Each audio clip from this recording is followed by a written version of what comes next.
So remember when Blue escaped back in the day? Well, things are not going to look so blue for him after all, despite blue being in his name.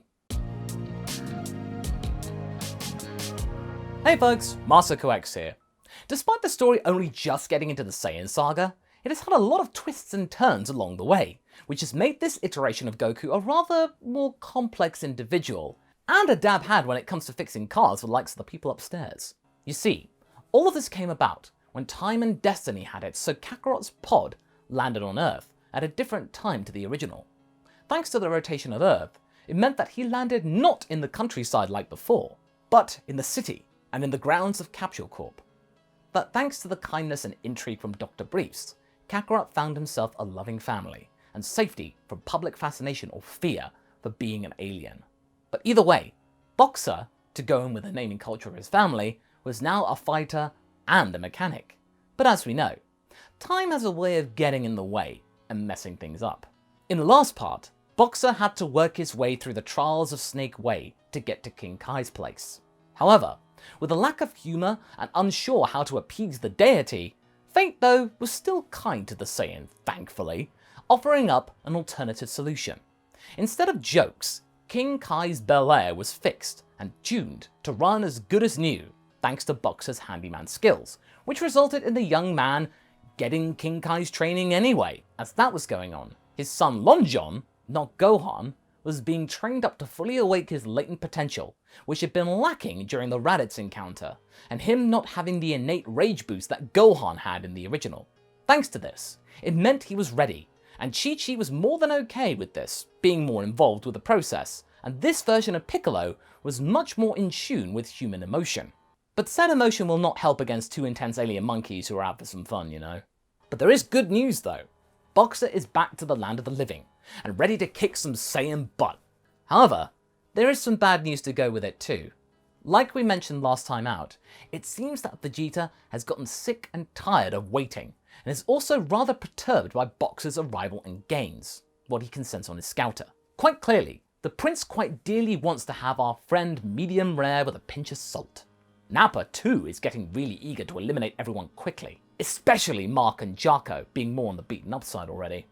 Or would tenderize be more appropriate for this analogy? The others, whilst not in the best of shape themselves, try to attract the burly Saiyan brute's attention, so that Mark and Jaco could maybe regroup, and perhaps get a cheeky senzu bean when the monkeys weren't looking. With Tenshinhan and Chaozu Dodon-raying him on the back of the head, the Earthlings felt like they could maybe at least borrow some more time, and get the occasional lucky shot in on the behemoth. But this only causes Nappa to chuckle though. He wasn't really hurt at all. To him, this was more like an irritating itch from a rather plucky insect, yeah? This would cause Nappa to emit an enormous blazing storm. So, quite an out of proportion attack, wouldn't you say? Which literally cooks the two Crane School friends, leaving no trace of them. They are utterly vaporized with no time to escape. Much to the horror of Yamcha, Krillin and the others. But Nappa, to them, yeah, he wasn't playing around anymore. He had been told to get the job done, and when ordered, the lackey usually came up strong. In an act of desperation, Krillin attempts to use this moment of Nappa's afterglow from that twofer to toss a Destructo Disc in his vague direction, despite the potential same outcome befalling on him too. But it works, which cuts Nappa's side quite badly, doing some actual damage. He could feel hot energy slicing his flesh, burrowing a couple of inches into his side, which hurt like a mother. Oh, that stung! This was enough to distract him again, and panic slightly.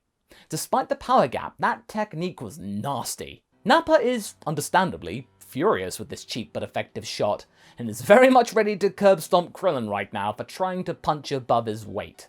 But Yamcha then bravely stands in his way to defend his friend. But sadly, it ends up with Yamcha being pierced by a brake cannon, and then beaten to the ground. Hey, at least it wasn't a Cyberman that did it. Yamcha went down fighting valiantly. Nappa is happy to have gotten his own back, but thanks to these two quick-fire attacks, this has left him quite exhausted. Even he has to admit that he needs a bit of a break, much to Vegeta's chagrin. Krillin and Mark are rather glad that there is a pause in proceedings, and that Vegeta now has sort of backed off a bit, not so keen to jump in right now. The two then try to take a wounded Jaco away from the battlefield for further treatment, unsure whether a sensu beam would actually work on an alien or a non-human-like entity. In the midst of this, the young son of Boxer had had enough of all of this loss on his side. He then stepped up. "Leave my uncles alone, you big meanie!" Lon Jon shouts, shooting himself like a missile, much to the surprise of his own team. But before anyone can do anything about this though, Lon Jon's away and heading for the giant target that is Nappa. And hey, thanks to his big heft, he's not exactly hard to miss. Nappa turns around slowly to notice what looks like to him a pesky little fly trying to land on him. "Ah, how cute! He thinks he can..." Ah! Once again, like with the Destructo Disc, a big miscalculation. A Lon Jon missile is like a powerful punch, and manages to do yet more damage to the Saiyan which he hadn't expected. This attack was enough to break a few of Nappa's teeth, wind him considerably, as well as make him feel incredibly dizzy. He would need a much longer rest now. This was enough, in fact, to make Vegeta look sort of impressed. He may be a runt, but that was resourceful. Not bad. Seeing that small display of defiance from his pupil, Piccolo decides to chime in as well, with the Makosen. Clearly, the Earth team were not going to let the Saiyan rest. Before Nappa can muster enough gusto to respond, he is slammed with the attack. It's not enough to destroy him, but he gets shaken up even more, and is even more damaged. The whittling down approach now seems to be working. "Lon Jon, get out of there!" Piccolo shouts toward the kid, who is still getting up after his surge, but Nappa is having none of it. He has 4 targets to pick from for his retaliation, but chooses to say, "Ah, screw it!" and chooses all 4 of them at once. And as he aims at Mark, Jaco, Krillin and Lon Jon, Piccolo knows what he has to do. "Run, you idiots!" he screams as he walks in between the blast and the wounded. Mark quickly grabs Jaco and Lon Jon, while Krillin blinds Nappa with a solar flare as they start to run away. They get blocked by Vegeta, but as he is about to blast them, something deflects the ki blast. Boxer had arrived. The stalling for time had worked. The Saiyans had failed in their rush job, but the prince brushed this issue aside and rolled with the present events. "So you've arrived, Kakarot. Good." Nappa, meanwhile, is looking pretty rough. Of course he would. He had been piled on by multiple attacks recently, and even his superior power level wasn't enough to shrug it off. "Vegeta, let me try." Vegeta seems unconvinced that he could take down a fresh Kakarot right now, but whatever. He can dispose of Nappa if it didn't work. "You don't look tough, Kakarot." The Saiyan looks to the big lug with little concern.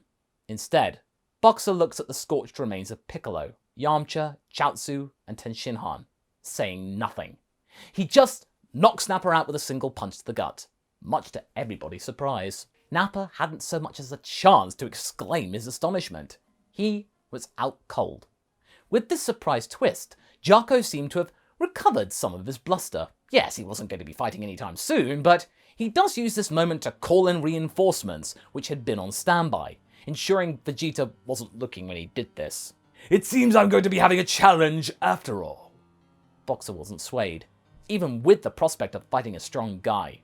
"I'm not here to challenge you. I'm here to stop you." And then Boxer attacked first, immediately, much to Vegeta's surprise, not so much as a pause. As soon as he had arrived, Boxer was on him. The hit was also stronger than he had anticipated. And although Boxer wasn't really doing much damage right now, he is doing the job of moving Vegeta away from his friends and into their own separate encounter. Understandably, Mark was relieved to see his old friend helping them out that way. Soon, Jaco's patroller colleagues were there to provide medical assistance and detain an unconscious Nappa. "What about the third Saiyan?" asks Iriko, who had arrived at the scene. "What do we do with them? Shall we call Mirasan, Jaco?" Jaco waved that aside. "Oh, no. We don't need to bother him with any of this monkey business." Jaco looked at the fight, which was moving further and further away, thank Kami. "I hope Boxer's got this. For now, take these guys to safety. Thank you, you 3. You had my super elite butt there." Jaco thanks the survivors. "Take the kid. Bring us in." Mark nods at Krillin. "He's right." "Are you insane? This third guy is even stronger than the big one. Prince Vegeta is not somebody to trifle with." And Iriko too seems surprised. "Boxer may need our help." The Krill Dog is also eager to help. Meanwhile, Boxer and Vegeta are duking it out intensively across the wasteland. Boxer seems to be holding back far less than Goku ever did in the battle, aware of the grave situation that the Earth was facing itself in, instead of the thrill of the battle. To get the upper hand against the Prince, Boxer decides to resort to Kaioken much sooner, starting slowly at first instead of going all out right away. But still, it's not enough to beat him, which causes him to go all out anyway, going ×3, which really devastates his body, but sends Vegeta flying, so the end result was worth it. When one of the Galactic Patrol ships housing Krillin and Mark aboard gets close enough to the scene, they witness a beaten up Vegeta, then using a power ball in order to transform himself and display to everyone his giant monkey form. That's not good! Krillin gulps loudly. The ape attacks Boxer with great power, but Krillin chimes in to blind him with yet another solar flare from a hatch on top of the scout ship. In that moment, Boxer manages to free himself from Vegeta's grasp and begins to charge, far away, a spirit bomb. Vegeta, however, quickly manages to mitigate the effects of the solar flare, leaping toward the scout ship. To ensure the occupants don't get caught up in this, Krillin has no choice but to leap from the roof of it and powering up another Destructo Disc, hoping to do the same to Vegeta as he had done to Nappa. But all this ends up with him being caught by the ape and being crushed, a bit like Boxer did in the original. Mark and Iriko use the little ship's weapons to distract Vegeta King Kong style, which ends up with him letting Krillin go. Krillin runs away, all in pain, while Boxer unleashes the spirit bomb onto Vegeta. And before he falls unconscious, our bold, bald warrior sends one last disc to cut Vegeta's tail, and then collapses. Everyone is exhausted, with the Prince turning back into a Saiyan form, defeated and unable to move. The patrollers quickly detain him as well, with little resistance, putting himself and Nappa in power-dampening cells for the journey to the central detainment facility. Despite this clean victory, Mark laments loudly without Piccolo, there is no Kami. And without Kami, there are no Dragon Balls to revive the fallen. And he is also wary of what happened the last time a Saiyan was arrested. Would that Maverick guy return and kill Boxer again? He is unaware of what could happen, and that Nappa's scouter, which had been thrown aside in the fracas, picks up these words though. You know who listening. Soon after that, Yajirobe is there with some more sensu beans that help the team recover quickly. There is no need for them to go to the hospital. And also to calm the mood, Mr. Popo reveals that there might be some Dragon Balls on a faraway planet, Planet Namek, that could help them. The patrollers then say that it's not an easy planet to find, but they should have a map leading there, or at least to where the sector is that Namek was last spotted. They're even willing to lend them a ship, as a token of gratitude for their help in capturing 3 Saiyan elites. Neat. That will help our heroes get there in no time. Boxer though is sure that he has to train more before attempting this journey. Those guys surely weren't the most dangerous powers out there, and Jaco says he's right, confirming that for the young Saiyan. He says that these 3 were working for a space emperor named Frieza, and that he has forces much more powerful than Raditz, Nappa and Vegeta combined. Boxer then recalls his time training on King Kai's planet, and this gives him an idea. Together with his father and sister, he builds a gravity chamber that would allow him to prepare for future threats in similar conditions to his productive time on the small world of King Kai. Meanwhile, Mark has a long conversation with Miguel, as he knows what he wants to do. He understands his role in all of this. He wants to keep his family safe, and in order to do that, he has to join the Galactic Patrol. It's not an easy conversation to have, as this would mean he'd be off-world, far away from home. But Mark believes that if he goes through their training, maybe, just maybe, he'll be able to create an outpost here on Earth. Miguel decides to support her husband's wishes. He promises to return and do this as fast as he can, and has a pretty touching goodbye with his close ones. Jaco and Iriko gladly take him in, telling him that they will vouch for the new cadet. And meanwhile, the Namek expedition would consist of Boxer, Bulma, Krillin, Tights, Lon Jon, Chi-Chi, and one unexpected member, Piano. Of course, our heroes are not eager to allow this backstabbing creature to go with them on the ship, but he does explain himself that, with his brother gone, he's willing to help bring him back. And besides, Namek is sort of his homeworld too, that he wants to see for himself. But our heroes will keep an eye on him though, in case he tries anything funny. Please, after those Saiyans attacked and the way you dealt with them, my time would be rather spent just surviving instead of killing you all. You're not worth it. Boxer shrugged. Okay, he'd take that. This time, they have a much bigger ship, and they fly together in one unit. Boxer has the gravity chamber installed, where he trains sometimes with Krillin. Chi-Chi decides to go with Long John so the family wouldn't be apart. And so, the journey begins. When Mark, Jaco, and Iriko get to the Galactic Prison, one of the patrol's analysts discovers that someone had been listening in on Nappa's scouter. Frieza? Jaco seems terrified at the prospect. They will have to send some units to Namek after all. If Frieza got his hands on the Dragon Balls, well, right now they could use every bit of help they could get. But a lot of the patrollers they knew that could do the job were out in the galaxy somewhere dealing with other problems. Even now, Agent Mirrors. They missed the boat with that one. He was now busy, and so they had to make do with what they had readily available. The new cadet and his two mentors decide that they have to do something risky. Vegeta, now awake, is surprised by their visit, trying to mock them, but Jaco interrupts. You work for Frieza. How powerful is he really? Vegeta looks away. What kind of question is that? You already know. Jaco was lording it over Vegeta since he was in a prison cell, demanding any key information that they could use. Vegeta looks away and mutters, I heard he can transform. Jaco was irritated with this vagueness, sort of dismissing this actual genuine truth about transformation. Frieza destroyed your planet, right? We did some research. Turns out that it wasn't destroyed by a comet.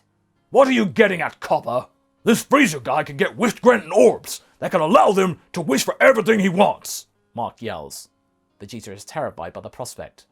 So, here's the deal. You can either rot in this cell or help us stop this. Vegeta grins wildly. Oh, officer.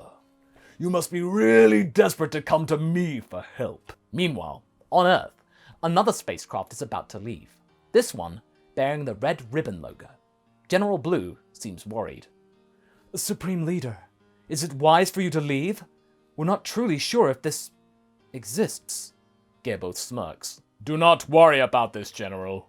What I saw was clear, and if I bring it here, our great army will be avenged. And Blue saluted, seeing as his leader left the planet, flying into the unknown.